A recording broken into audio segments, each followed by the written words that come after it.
There we go. What is up, everybody?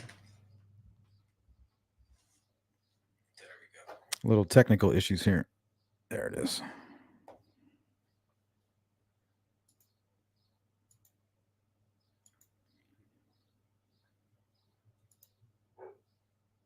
What's up, Rescue? Good to see everybody. Sorry, I'm a little beat up.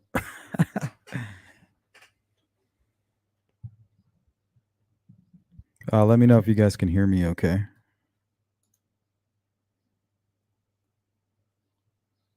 Good to see you, Jill. What's up, Derek? TJ? Patricia? Check and check. Thanks, Farmer.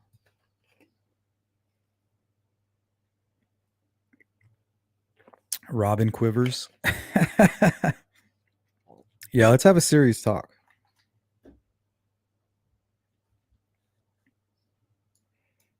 Hopefully I bookmarked that article I was reading. Hold on. So welcome back, everybody, to the Sleuth Intuition channel. I am your host, Patrick Vallejos, coming to you live from Phoenix, Arizona. We will be talking about Abby and Libby's case, also known as the Delphi murders.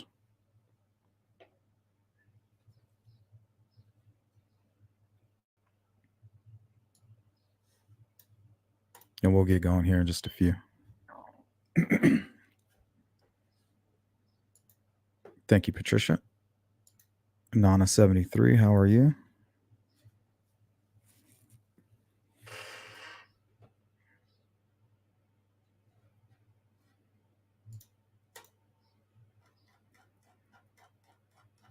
All right, there it is.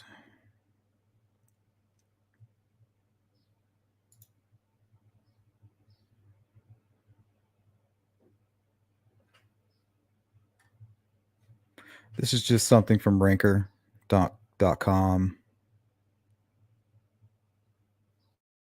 Looks like it was published in 2022. Titled The Serial Killers Who Seem the Most Normal. And that's really just how I wanted to start off today's conversation about Abby and Libby and Richard Allen being the main suspect. And because I've been busy for the last 5 days, I really don't know what's going on. I heard a lot has happened. So I really wanted to check in with you guys to get those updates and then talk about this.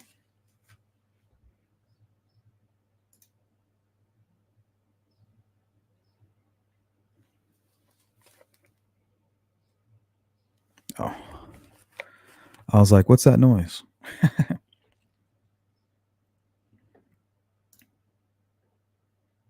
Hey, what's up, Molly?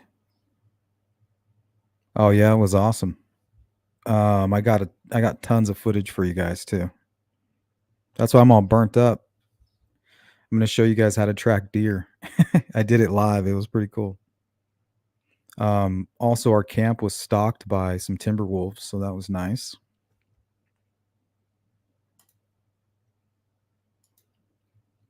But I'll save that for a check-in tomorrow. I got to edit some video. Oh yeah, I think Bundy. Yeah, look, let me share my screen. I think he's number 1.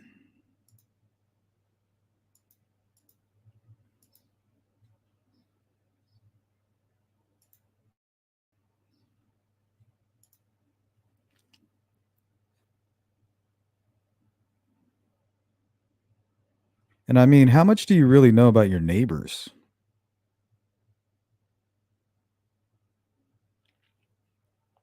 And a lot of these guys were tricking their wives.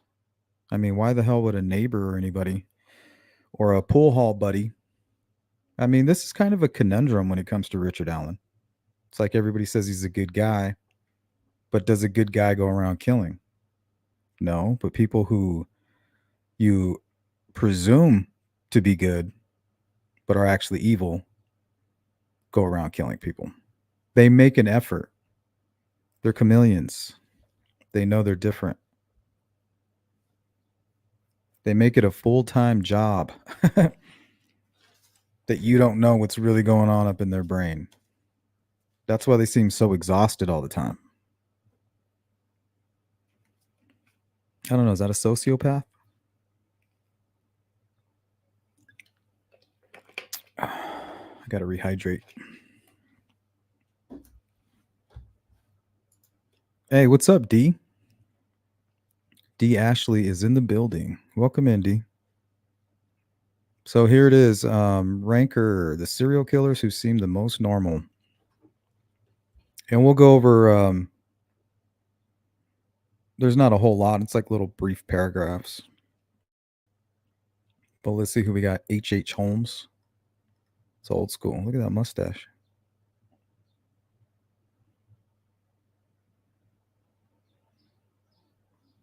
Yeah, John Wayne Gacy. Oh yeah, this here, let's read his. Let me zoom in for you guys. But he's gonna sound a lot like Richard Allen. Watch this.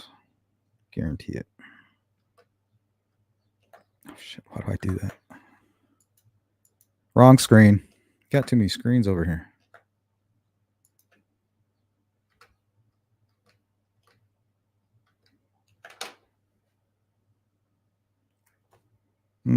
I don't know if you guys can read that or not. But it says here, John Wayne Gacy was a shoe salesman. Kind of like a CVS pharmacy, you know. Very cordial. Active in his community. I don't know if you could say that about Richard Allen, but he was hanging out at the pool hall quite a bit. Even entertained children as a clown. Richard Allen danced around like a clown. More of a fish, really. Little did the community or his wife know. Ah, see, here we go. Gacy was raping and murdering young men in his spare time. He was executed in 1994. So that's pretty close. His wife had no idea. Why the hell would his neighbors have a clue?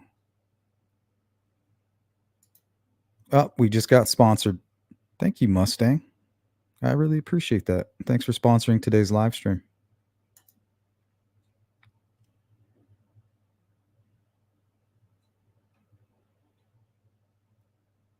So once again, people are forgetting about Abby and Libby.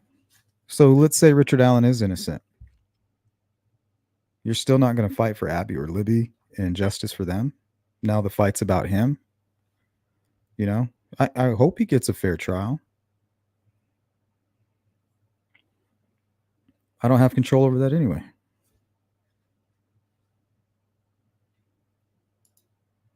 So we'll get into some of those in a minute. This ad is killing me. What is that, Malcolm in the Middle? So yeah, we'll go over those here in just a few. I'm going to catch up with you guys here. Coming in hot. Thanks, Mustang. Thank you again. Yeah, he danced around like a clown.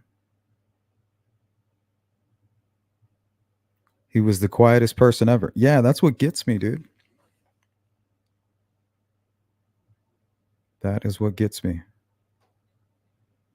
That's why I would that's why I was glad to be able to connect with people who were so close to Richard Allen. I mean, this talk about it, a guy who went to school with Richard, drove let me see if I got this. Richard Allen was his ride to school every day, from elementary all the way through high school.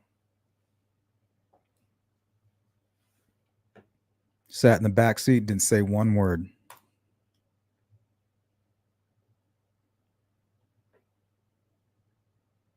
If Richard Allen is the killer, you know, and that's for the courts to decide, the jury, all that. My opinion is 100% bias.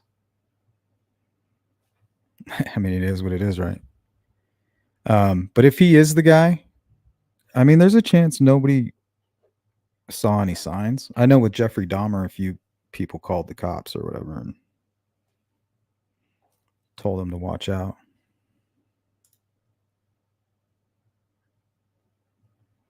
Yeah, it's the quiet ones. Thank you, Mustang. Yeah, shout out again, dude. $20, yo. That's crazy.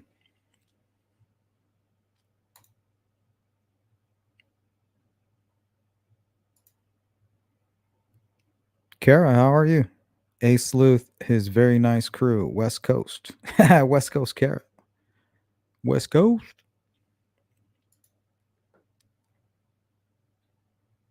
They gave victims back to Dahmer after they escaped. Oh, yeah, I remember that. I think there was a language barrier or something, right? A young Asian male runs to the cops, distressed. Now, that's a very disturbing story right there. Runs to the cops for help, thinks he's bringing him back, to kind of point the guy out, and they bring him right back to the place that he escaped from and left him with the killer. Yeah, how does that happen, dude? That's a good point. Yeah. So people make fun of Dan Doolin. I mean, these guys brought the victim to the Richard Allen in that scenario. What about those guys? What happened to them? What's up, Marion? Oh, Laotian. Yeah, I used to hang out with some Laotians when I was younger. A lot of them migrated back in the 90s, I think it was.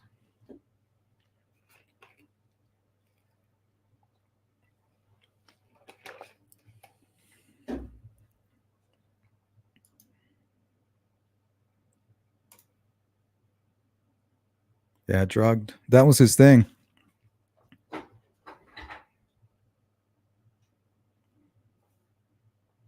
Date rape. What is it? Rufalin? I don't know if that's what he used, but he was spiking their drinks for sure when it came to Jeffrey Dahmer. He'd go hang out at the bar. I recently watched a video of Jeffrey Dahmer. He's hanging out and he's got a young child on his lap. He's sitting across from his father and his mother, I think. And he's very quiet. And he's just talking about his job and his day to day. And, he just seems like a normal dude. Well, I wouldn't say normal, but you can see that he was trying to be normal. And if you weren't paying attention, then of course, hindsight, you might easily overlook it. Nobody is sitting there going, I wonder if this guy's a serial killer, except for us. That's why we're all here right now. That's why we're talking, because we're scared to death. Well, at least I am. I don't want to have to pop somebody. I don't want to have to worry about where my family is. I don't. You shouldn't have to worry about that kind of stuff.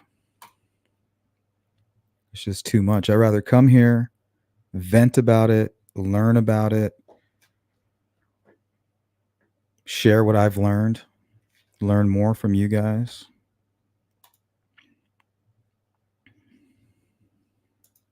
I love to be proven wrong, because then I can move on. What's up, Olivia? Good to see you. Who else we got in the house? Oh, really? Well, they knew who that guy was, but still.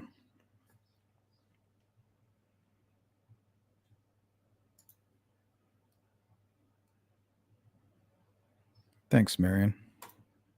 I mean, you guys are working too. I'm just the MC.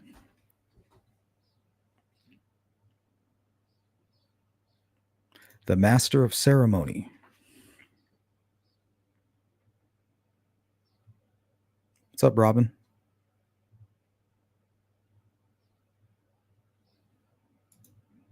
Yeah, them damn aliens. From Orion 2.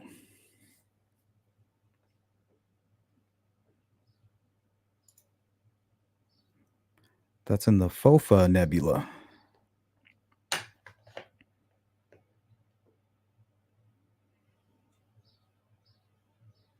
And he was looking after him. The cops believed him because the guy could barely. Yeah, there was a language barrier. Crazy. What a horrible story. Hey, what's up, KT? Steffa, how are you? Sensei. Hey, Cheeks, what's up? Glad to catch a live and not a replay. Yeah. It's a little impromptu. I've been gone for about 6 days now, pretty much. I wish I could go live, but I was pretty much roaming the whole time I was up there.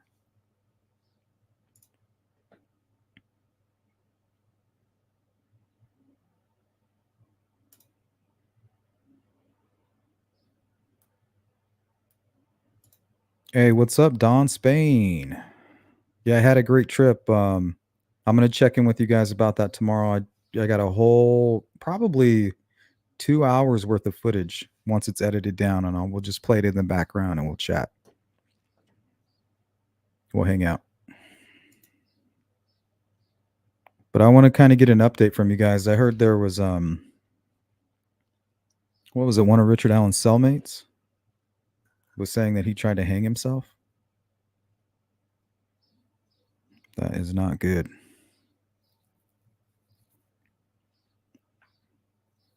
Like, how do you even get that opportunity? Hang himself with what?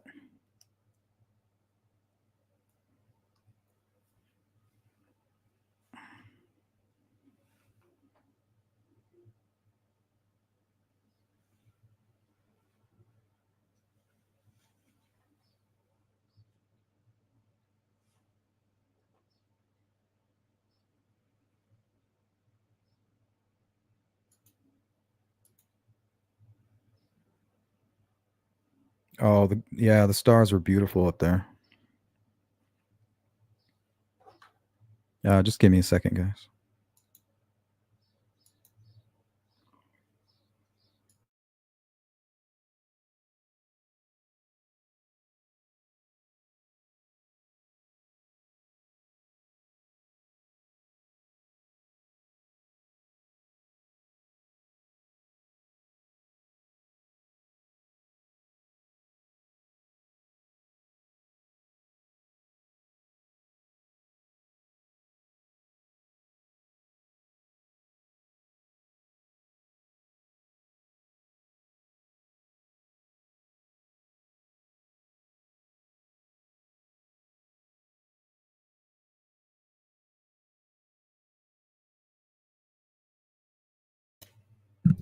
Alrighty, let's take a look here. It's so annoying. How do I shut that?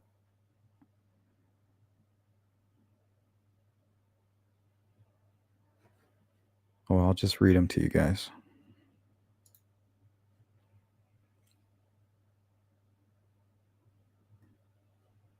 Here, let me try to close this.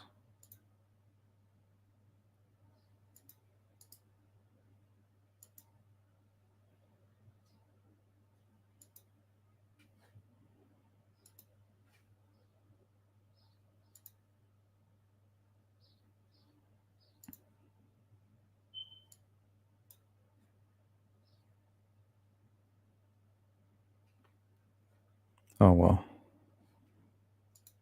It is what it is. Andrew Philip Cunanan.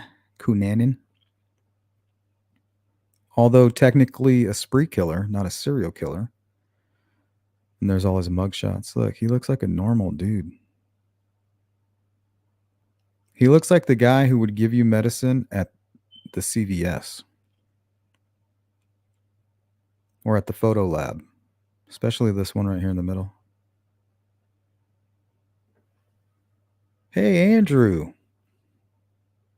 I remember you. You have a weird name, Cunanan. Here's your film, sir. Is famous for murdering 5 people, including Gianni Versace, the famous fashion designer. Cunanan had an IQ of 147, making him a genius. His classmates remembered him as charming and smart, as a charming and smart student.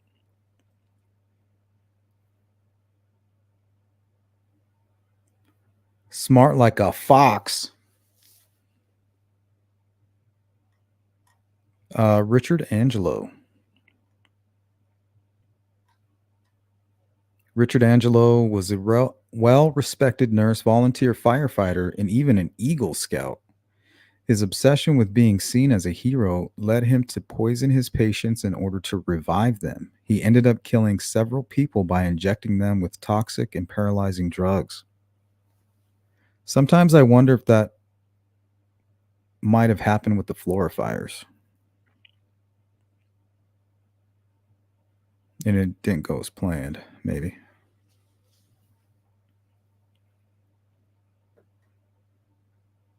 Carl Denke was an active member of his community and even an organist in church. Oh, man. Yeah. Surely the people who bought meat from him didn't know they were actually purchasing human flesh. Denke killed and ate at least 30 people.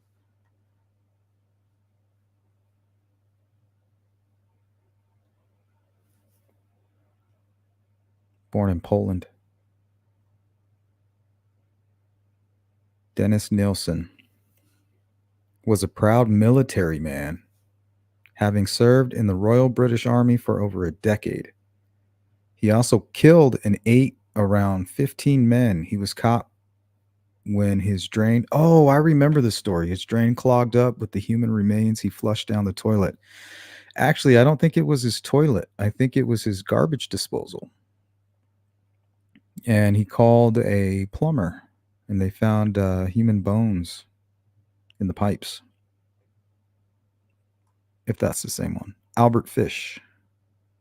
Damn, he looks like a fish.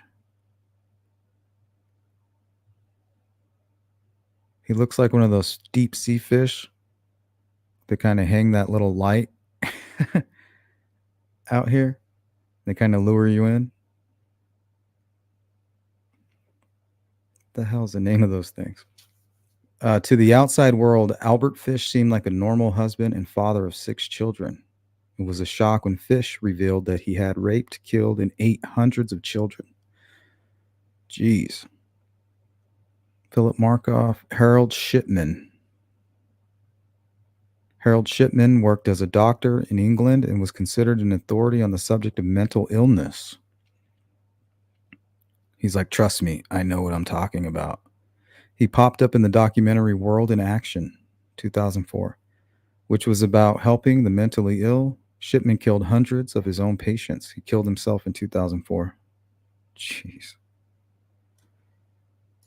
But I mean, you guys get the point, right?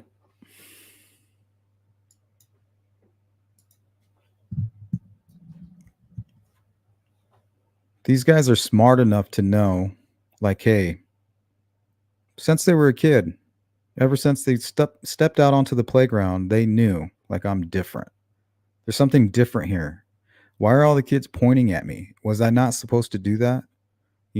Was I not supposed to choke that other kid practically to death?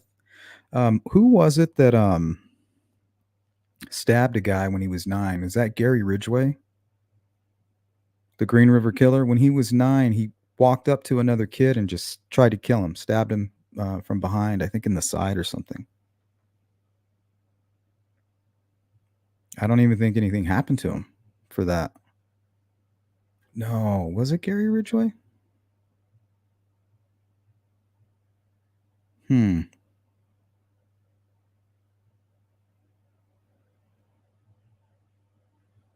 Oh shit, I can't remember his name.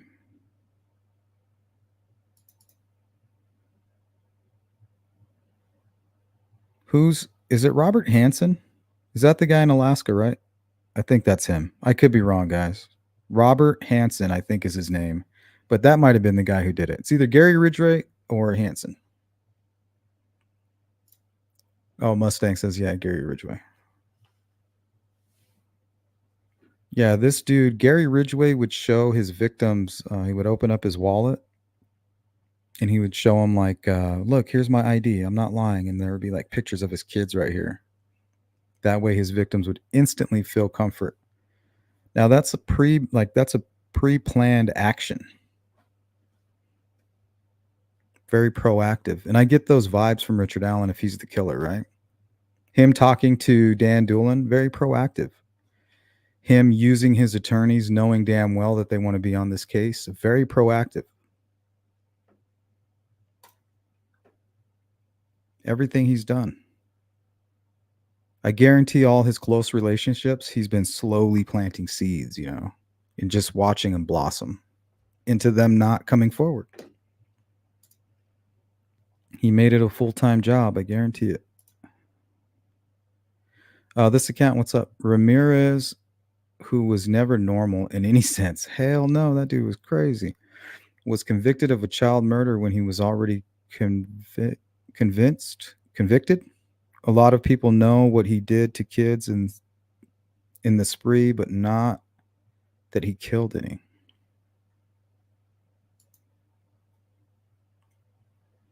I thought Robert Hansen was the FBI spy or Soviet Russian. No.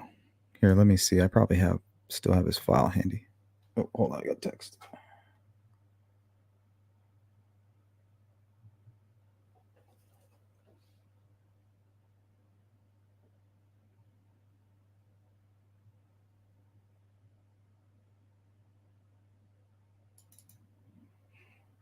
Yeah, here, I did a little video on Robert Hansen. Let's watch it.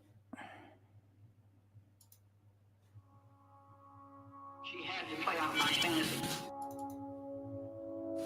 She starts screaming, "You're gonna kill me, aren't you? You're gonna kill me." Welcome back to the Sleuth Intuition channel. Today we will... Wait, guys, can you hear that? Let's do a quick audio check first, and then I'll start it over.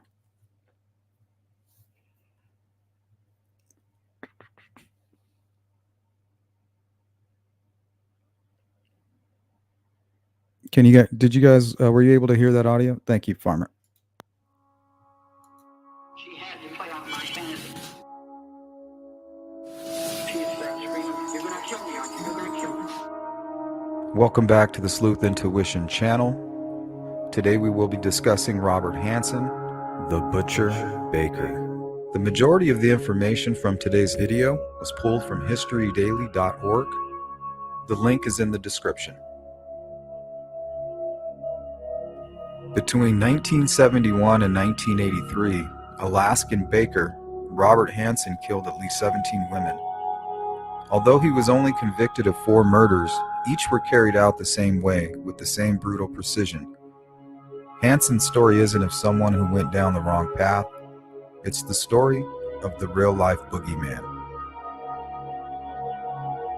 Robert Hansen was born in Esterville, Iowa, in 1939 to a family of Danish immigrants. His father, a baker, expected him to go into the family business, but the only thing the young Hansen liked to do was hunt and practice archery. There's no account of Hansen having friends or any semblance of a social life.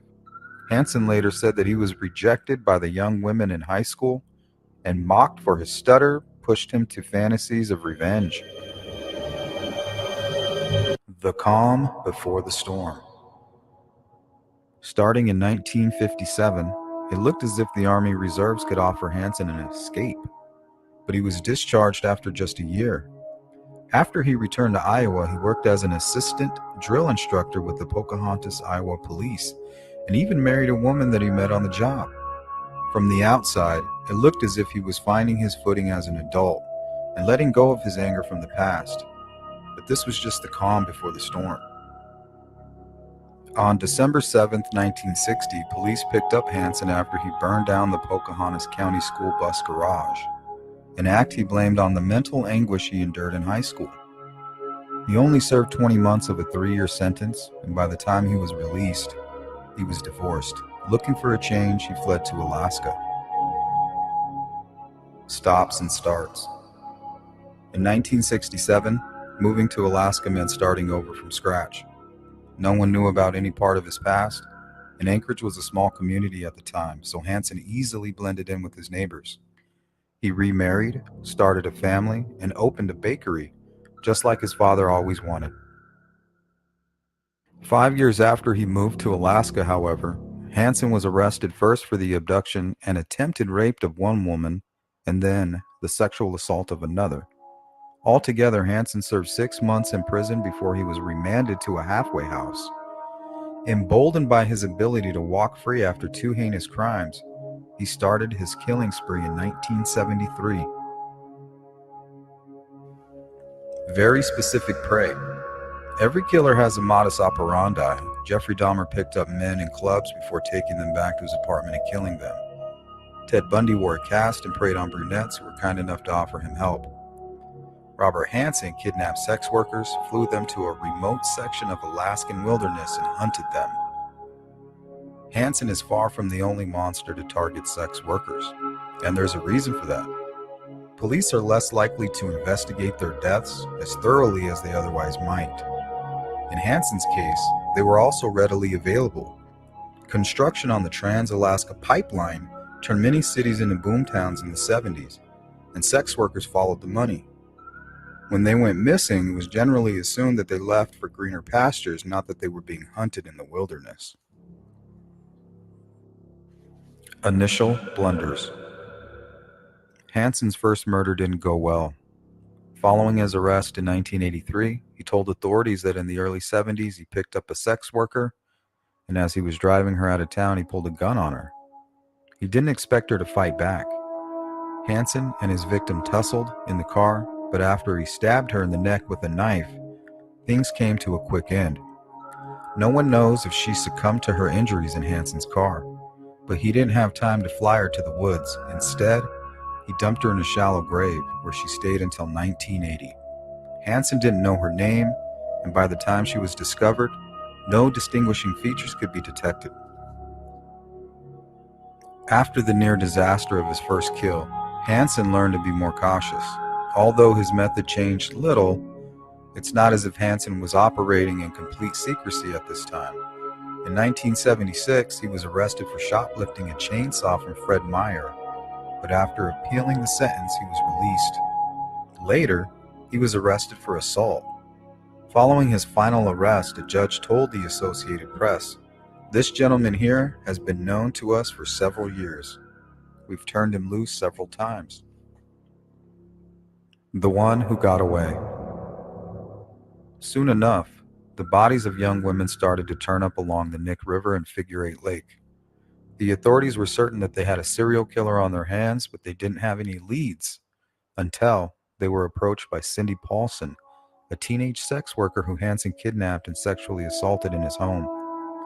He kept her locked in his basement for an entire day before he drove her to the airfield, where he planned to go about his business as usual. But Paulson managed to escape. Handcuffed and barefoot, she burst out of Hansen's car and ran to the closest road, where she flagged down a trucker and asked him to take her to the police station. Spending all of that time in Hansen's home meant Paulson had plenty of information to give to the police. She told him his address, the model of his car and plane, and what he looked like. When they questioned Hansen, he gave them what appeared to be a solid alibi, but they found out the truth when they spoke to his friends Hansen claimed he was with during the time of the kidnapping and assault. A search of Hansen's home revealed a variety of secret compartments and hidden rooms, including a soundproof room in his basement that held a map of Anchorage marked with 20-plus locations, likely where he buried his victims. In the attic, police found an extensive jewelry collection, trophies that he kept from his victims, as well as a .223 caliber rifle. Life in prison. After he was caught, Hansen confessed to murdering 17 women and sexually assaulting an additional 30 women in the 70s and early 80s. He agreed to show federal investigators where he buried his victims in exchange for only being charged with 4 of the 17 murders. After a quick trial, he was sentenced to life in prison plus 461 years. Only 12 women were found with Hansen's help. Any knowledge of the locations of the final 5 died with him in 2014. Thank you for watching the Sleuth Intuition channel.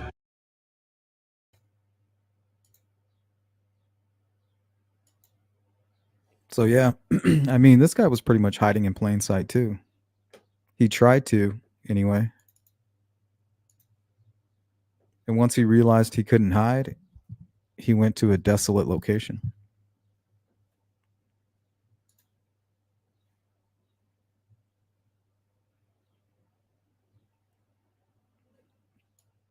I thought I did one on Gary Ridgway too. A long time ago.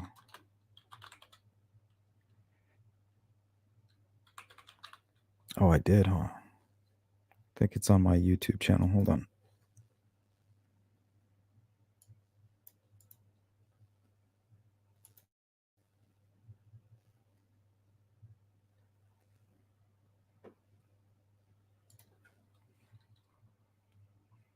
I think it was on my old computer. That's why I can't find it.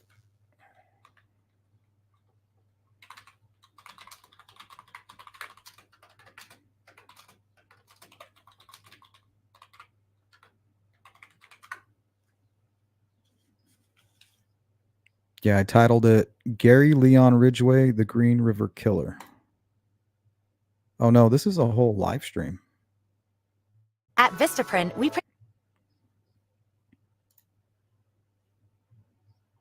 Hold on. Maybe that is it. That's too long.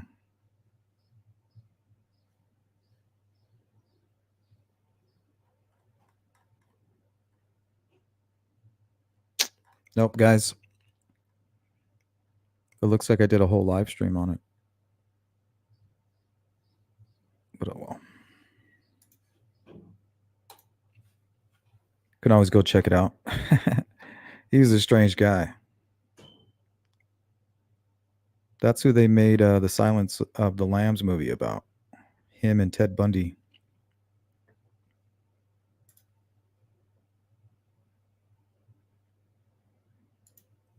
What's up, Barbara?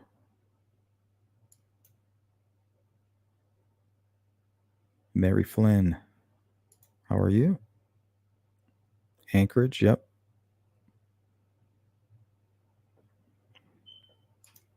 Hey, what's up, Jari? Yeah, let's get back to that. I don't know. I believe it. That's why they didn't want him in the jail. He would have been successful in the jail, in my opinion. It would have been easier, especially how long has he been locked up? 2 years? Yeah, that's plenty of time to plan a way to get your hands on maybe a shoelace or something. Or maybe even slowly taking pieces off of a sheet or something and kind of braiding your own rope, but just little pieces at a time so they don't notice. Got plenty of time to figure it out. That's for sure.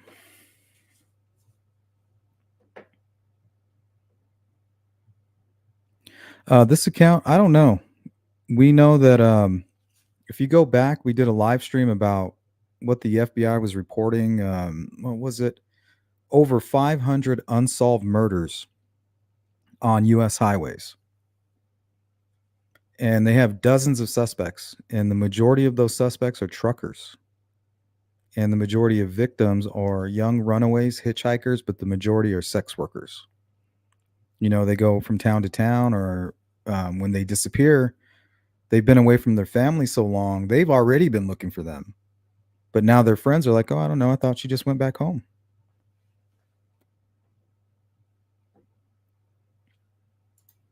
So they don't get reported for like maybe like, well, a lot longer than somebody who's expecting you tonight, right? When you have a family, they're like, well, they didn't show up tonight. They're supposed to be home tonight. I can't get a hold of them. Thanks, Farmer. I appreciate that. The audio could have been a lot better, but whatevs.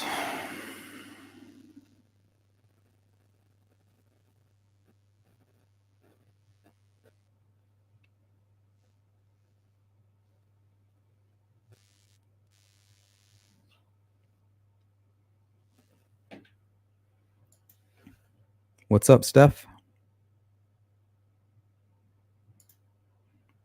Yeah. I mean, why not, Olivia?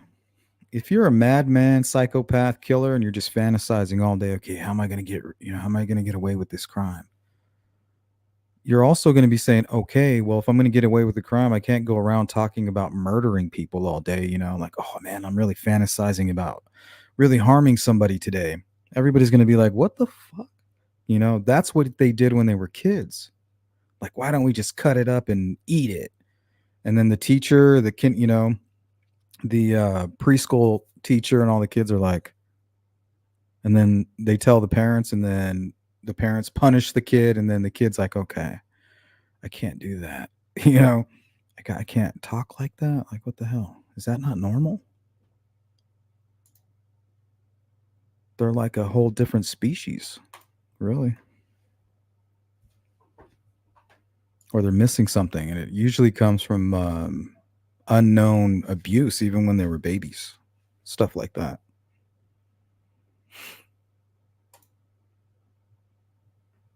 Not always, though. Sometimes they just have a screw loose. Let's go to Molly's comment right here. One of the female Richard Allen lawyers made a statement that he did not make an attempt. Is that the Weineke girl? And that the info came from an inmate, but who knows what to believe? See, I mean, it depends.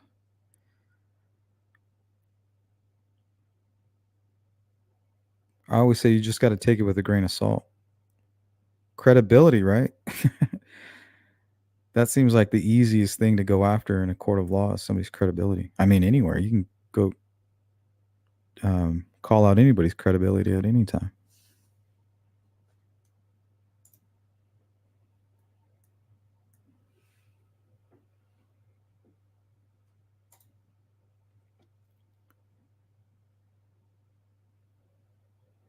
Hey, CJK, what's up?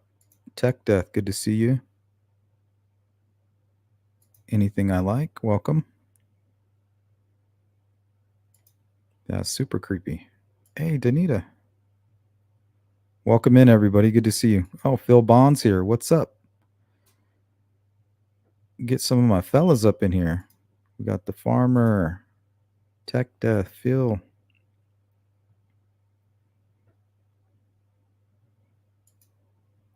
Robin B.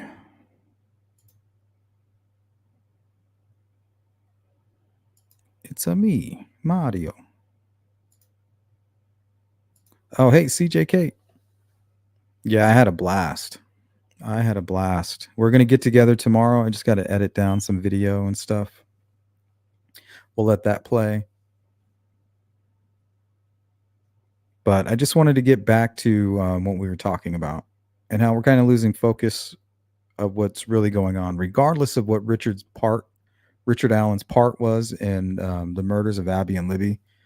I feel like we're losing sight of them.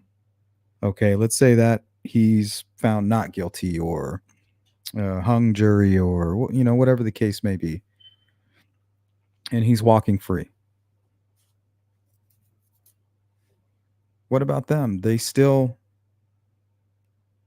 are the entire reason behind everything.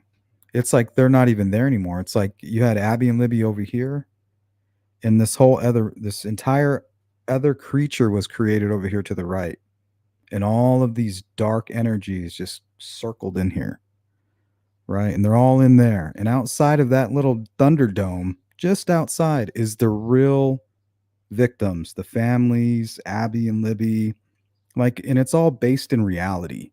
And it's this small, tiny little bubble, this fragile thing that, when they talk about a club, they didn't walk into this bubble. This bubble, they were tossed into, it's almost a prison. It's like a psychological, it's like restraints upon your future.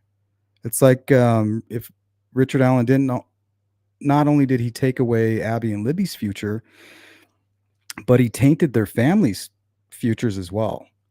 So they're stuck with all of this. They're stuck with the reality of it, and they're looking out their window at this thunderdome, and it's swirling like the eye of Saturn. Boom, it's just spinning, and it's just this dark energy, and all these dumbasses, these evil people, that they feed off that shit. They're vampires in reality, and they just go right in. But they're not even close to what's the reality of it all, in my opinion.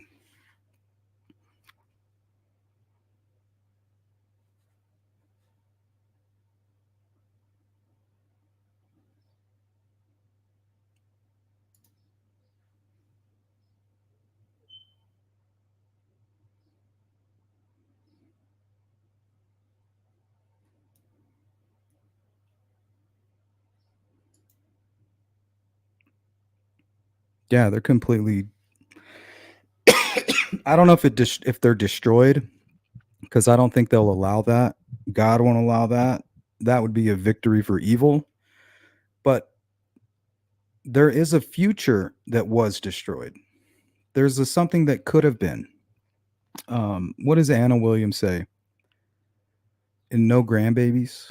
Oh, that breaks my heart to even think about that. I mean that's heartbreaking. No grandbabies.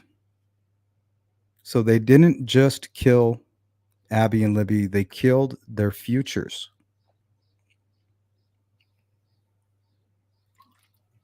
And they're stuck in this club, this little club that they never asked for. Not the Freemasons Club, you stupid asses. A club that they were forced into. It's like being pushed into a oncoming train. Oh, that's our life now. You didn't ask for it. That's the club they're talking about, you fucking idiots. Not the Freemasons and not this. It's a club. If you talk to these victims, they will all say, we're part of this club. You don't know it until you understand it. It's like parents who lose children. They're part of a club now. They don't want to be part of that club.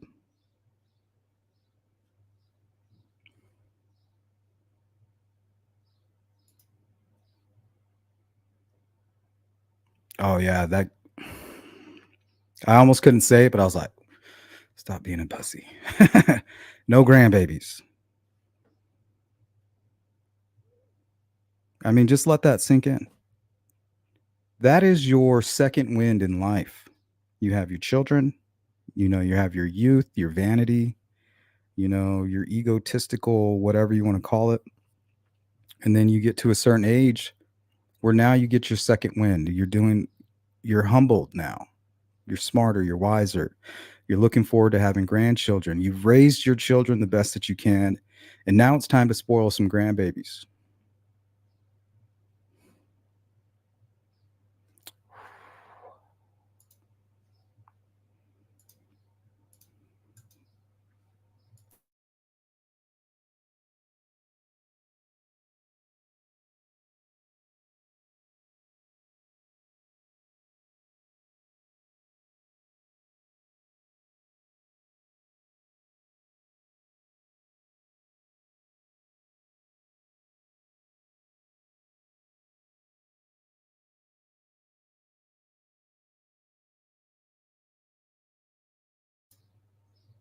All right, we're back.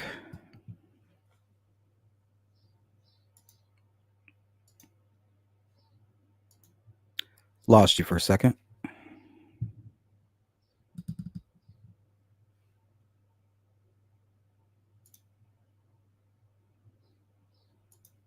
It's a me. Strong men also cry. That reminds me of this. Hold on, I got something for you.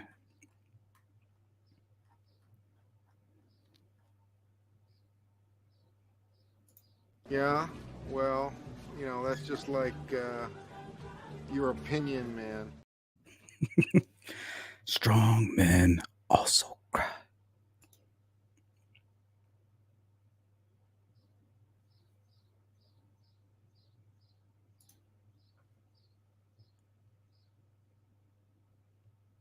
Yeah, that reminds me of a song. It's by you guys ever heard of a group called the Ghetto Boys? They're from Texas. Well, one of the members named Scarface, he went off and made his own song, and I think the chorus is something like, "I never seen a man cry till I seen a man die." That's old school. That just shows you how old I am. I think that was what, 95 maybe.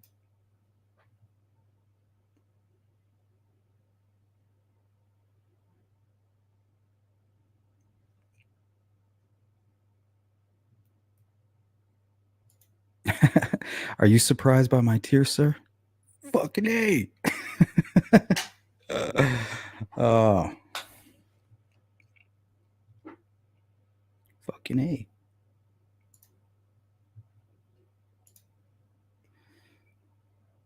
A lot of Big Lebowski references. Okay, so is that So that comes from somebody he was locked up with, huh? And that's verified through what's her name? She works for the Weineke law firm.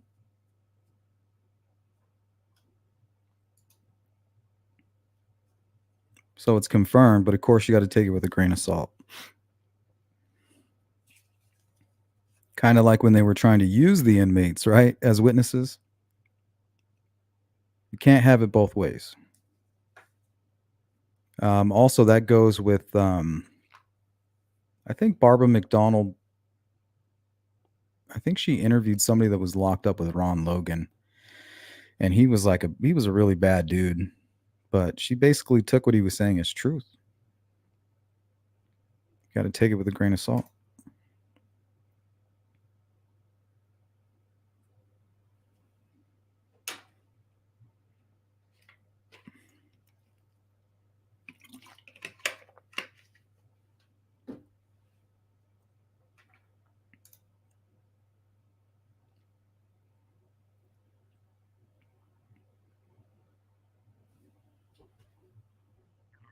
The car was instrumental in putting him places like at the house, slowing down.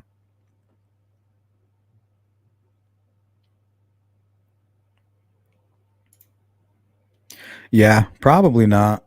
They'll be called as a witness. You might be right, this account. This account says we likely won't get true confirmation outside inmates until a trial. I think you might be right. But I mean, so far we've been able to dig a lot up. I mean, I feel like we're steps ahead of most of these attorneys that are working the case. So I'm sure they'll get away from the Odinism stuff pretty soon, unless they got solid. If they got some solid proof, yeah, let's take a look. Things could change at a drop of a dime, and they should, if the facts um, are the reason that things are changing, right? If they're the cause of that.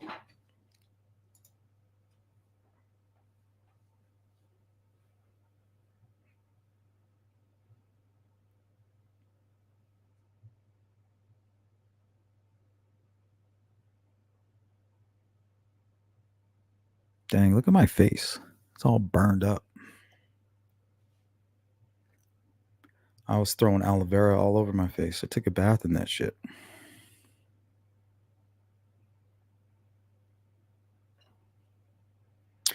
Right, there you go. Let's go to Kara's comment here. Nasty folks exploiting these girls' tragedy to throw out their own agenda and rage. Yeah, and most of them are cowards, but if you listen closely, people will show you what they're thinking.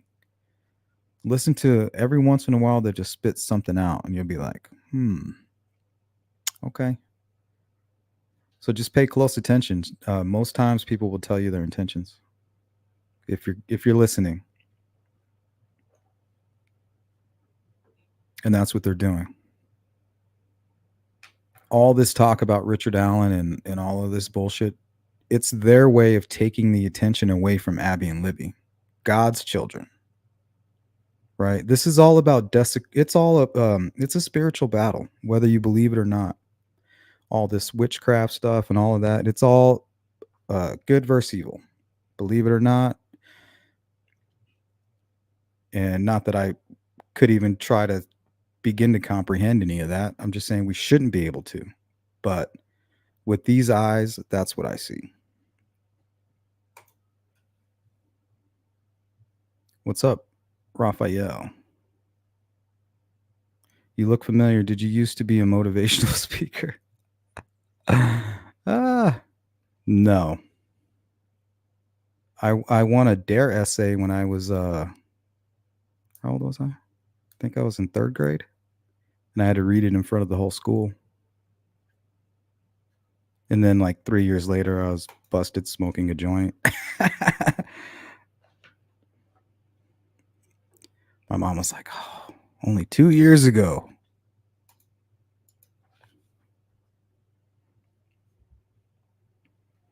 People want so hard to believe that Becky P said it was the Odinist and named Brad Holder, but that's spinning the truth. I don't know. Maybe she did.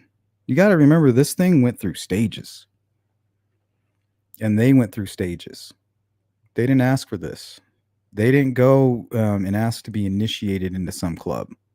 They were pushed in front of a moving train. That's how I see it. That's the club they're in.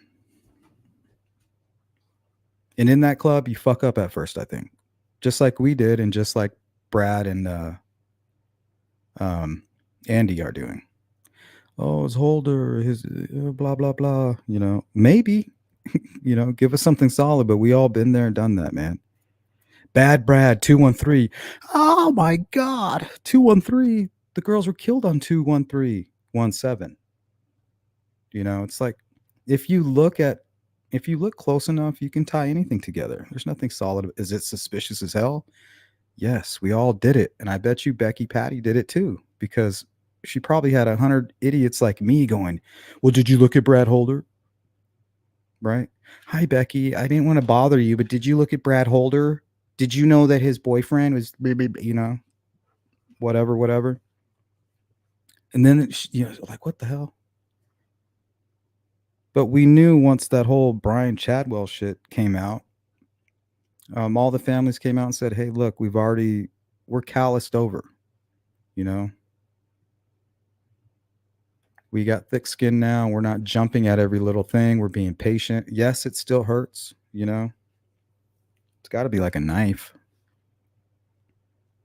or somebody trying to dig out a bullet with their finger every time somebody mentions this, or a new suspect. Like imagine they arrest Richard Allen and you're the family members of Abby and Libby. Like, oh my God, this is what we've been waiting for. A year goes by, and now you turn on the news and it's like, oh, Brad Holder and Patrick Westfall might be the real killers, along with these other gentlemen. Imagine what that must be like. So they can't jump at all of that. They're not under any kind of gag order. I mean, they can't tell you any facts, but that just gives them a good reason to be like, stop fucking bothering me.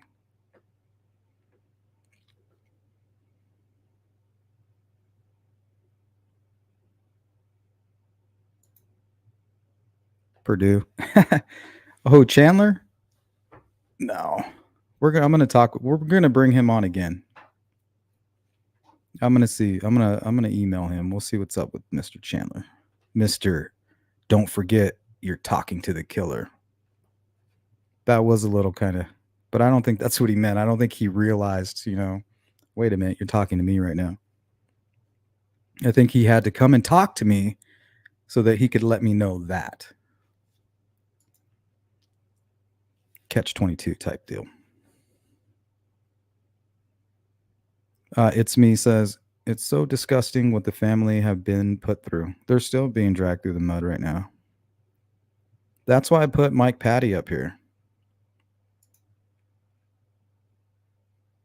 Man, he must just to know that people are out there trying to tear you down with no real proof of anything, with no care in the world, and you're trying to be brave for your family. See, that's the thing that a lot of people don't realize with men like Mike Patty.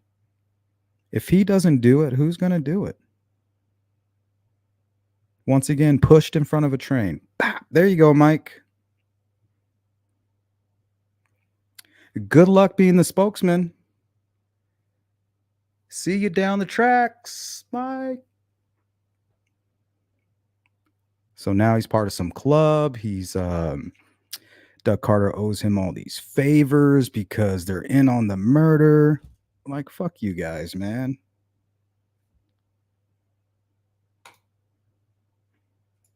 Sick of it.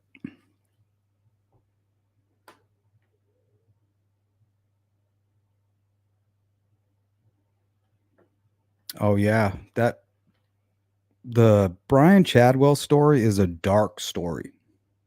I mean, we need to cover his story completely separated from Delphi.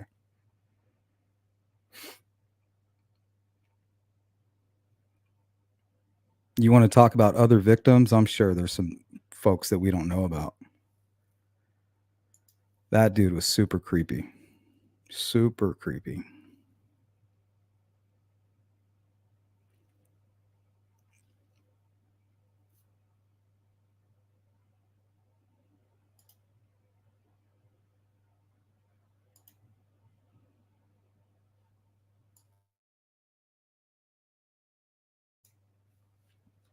Yeah, you're right. This account, and they never say it's important for Abby and Libby that they get the right guy. They started doing that later. Like, oh yeah, for Abby and Libby. No, they just want to take the attention away from God's children, the real victims, and they want to put it back on the monster and the evil and that energy. It's I don't know what you call it. It's kind of like a bright light in a dark room. You know, all these little bugs are attracted to the little zapper, to the bug zapper.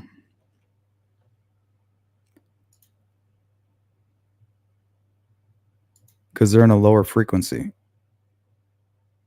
They don't need answers. They don't need truth. They just need to win the argument or manipulate and gaslight you. They get off on that shit too. You're telling me after everything I've shown you, you still don't agree with me? Like you haven't shown me anything. And I don't have the energy to poke holes in your shit.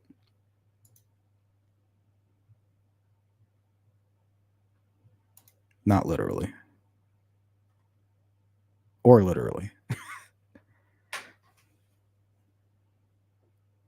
Literally or metaphorically. I'm not poking shit.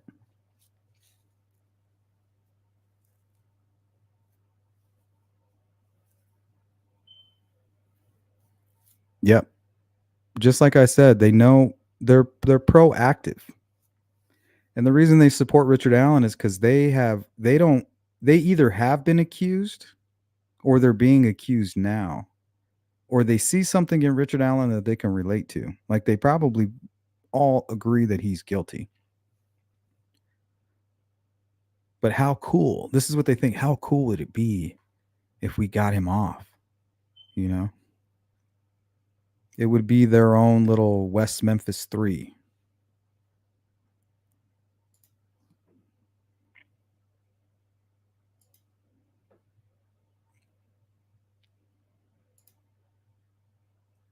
How you doing, Purdue?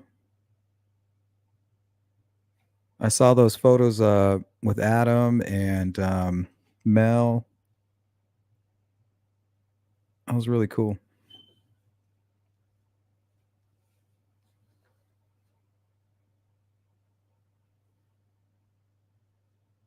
All right, guys. I think that's going to do it for today.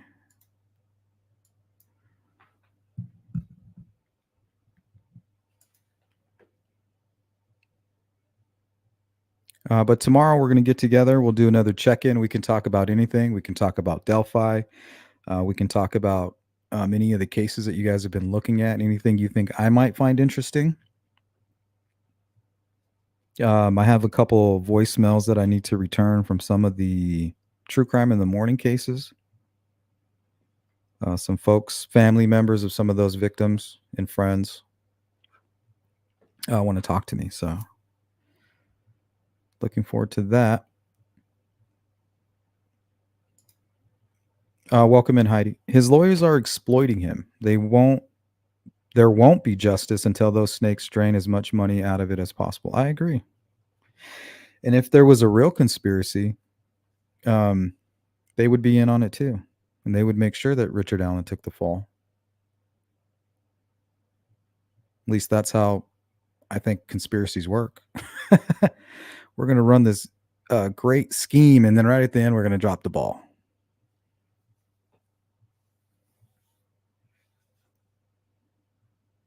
They are the ball. That's how the conspiracy works. You don't drop the ball, you are the ball. You're the court, you're the hoops. The only thing you're not is the audience. Yep, check in. Probably around 9 a.m. And we'll just hang out. I'll play some of my footage from when I went camping. We literally got stalked by a pack of timber wolves. And then on my video, I show you guys, I track these some deer all the way up this mountain. And then I sneak up on them. They're like bouncing everywhere. It's pretty cool. Only took me a mile to catch them, but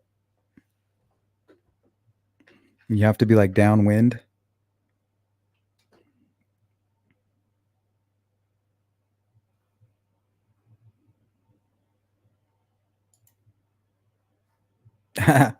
Aloe vera.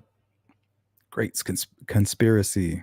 Oh man, it helped me out. My face was in much worse shape. It was like bright red. Because the first 2 nights we were up on the mountain, it was extremely windy. So we got fire burnt, sunburnt, and wind burnt.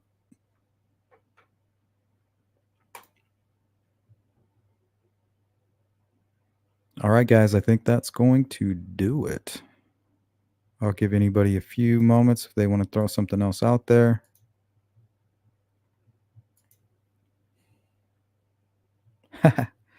Grizzly Adams did have a beard.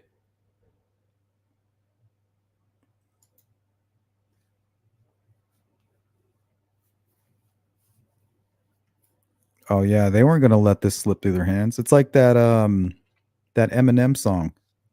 You only get one shot. This is their mom's spaghetti, I think. That's what I'm thinking. Thanks, Jari. Yeah, if you guys could hit the like button and whatnot.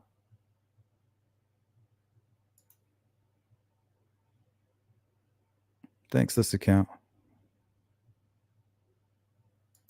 Thank you, D. Good to see you. Don't let anybody get you down.